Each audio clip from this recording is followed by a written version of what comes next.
my beloved Boss Mike Cervera.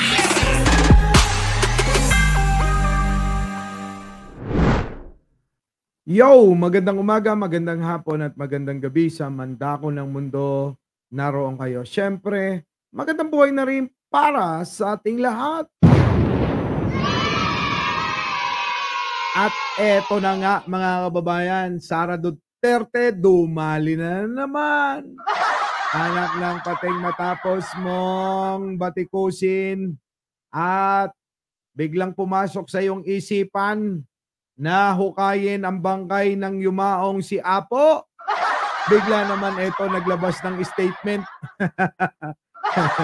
na biglang mabait na ngayon sa mga namayapa. Aba, ibang klase talaga. Kaya yung iba nagtatanong, baliw ba talaga si Sara? Kasi ibang klase yung mga pahayag niya. Parang tatay niya. Sala sa init, sala sa lamig. Minsan galit, minsan mabait. Pero mga kababayan, ang totoo niyan, hindi talaga ganun sila eh. Talagang masasabi natin na may diferensya. Pasok, nasan ka na? Ito na mga kababayan, bakit? Kasabay naman ng pagunita ng undas, tila may hirit sa publiko si Vice President Sara Duterte. Ayan, may hirit sa inyo mga kababayan. Sa inilabas pong pahayag, ipinaalala ni VP Sara ang kahalagahan ng pananampalataya at pag-alala sa mga mahal sa buhay na yumao na. Nako, paano kaya nasasabi ni Sara yan? Na pag-alala daw sa mga taong mga namayapa na. Sara, alam mo ba yung sinasabi mo ha? Kamakailan lang, meron kang gustong hukaying bangkay Tapos may paminsa-minsahe ka pa. Nako po. Oo. Ano kaya pinaniniwalaan ng mga DDS to? Ako talaga nagtataka na sa mga kaibigan natin na to eh. Biruin nyo yung idol nila ganito, mga twiran. Hinikayat niya ang publiko na ipagdasal ang kapayapaan ng mga kaluluwang sumakabilang buhay na. Naku, galing pa talaga sa kanya. Sara, hindi mo na kailangan sabihin sa amin yan. Kasi alam namin yan. Oo. Tignan nyo, tingin ko ginagawa tayong bobo neto. Sara, dapat kami magsabi niyan. Namulat ka na sa mga sinabi namin sa'yo. Diba? Parang kinokopya mo na lang yung sinasabi namin sa'yo. Dahil ba sandamakmak ang naging basher mo? Kaya ngayon nag-iiba na ang tono ng paninalita mo? Akala mo magagamot pa yung mga nasabi mo nung nagpa-press con ka? Tingin ko hindi na, Sara, kasi nakatala na yan sa kasaysayan at isipan ng mga Pilipino. Hindi ng pagpapasalamat sa kanila sa iniwang aral at pagmamahal. Sa dulo, tila may patama naman ng pangalawang Pangulo sa kanyang mga kalaban. Ako, yun. Biruin ninyo mga kababayan, magmiminsahe lang, meron pa ring patama, Kaya tuloy. Ni Sara ang mga Pilipino na ipagdasal ang kapayapaan at katatagan ng bansa sa gitna ng kinakarap na hamon at pagsubok. Binigyan din niya rin. Ako, late ka na, Sara. Late ka na. Nagawa na ni Pangulo yung mga sinasabi mo. Biruin mo, 1 linggo mo maisip kung ano yung totoo at kung ano yung mabuti para sa Pilipino. Si Pangulo, hindi pa dumarating, naisip niya na. Si Pangulo, nagawa na lahat sa buong 1 linggo. Ikaw, ngayon mo palang naisip. Ang hina mo. Late ka na. Makaintindi kung ano yung totoo. Pero ang totoo, bagsak ka, Bagsak ka sa approval rating mo. Bagsak ka sa trust rating mo. Yun ang alam naming totoo. Kaya alam nyo, nagbabait-baitan ito. Kasi ramdam niya na ang galit ng mga tao. Especially ng mga Pilipino. Lalong-lalo na yung mga taong loyalista na katulad ko. Yan ang sinasabi ko. Ilabas na ninyo ang 32 million ninyo. Sabi nyo may 32 million kayo? Pues, ngayon nyo na ilabas. Dahil kung totoo, bakit tuloy-tuloy ang pagbagsak mo? Ito ang ani kasamaan, katiwalian at pansariling interes o mano. Ako, Diyos ko, sa kanya pa talaga galing. Kasamaan, katiwalian at pansariling interes. Kasamaan, Sara, confidential mo, hindi mo pa napapaliwanag, di ba? Kasamaan uli, bakit kailangan mong ukayin yung bangkay, nananahimik na? Tapos meron ka pang pagrespeto at paggalang sa mga namayapa. Ba, iba-iba talaga sinasabi ha. Oh, di ba? Kasamaan ano pa? Ano ba yung sinabi niya?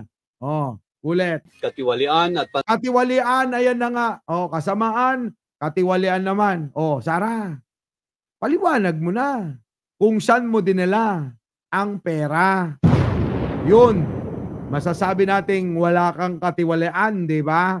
Pero hanggat hindi mo na ipapaliwanag ng maayos kung saan mo dinala ang 125 million na confidential fund mo, sarado mga isip ng mga Pilipino para sa'yo. Diba? Okay, ano pa? pansariling interes o mano. Nako, pansariling interes. Ito na naman, ipapasok ko na naman to.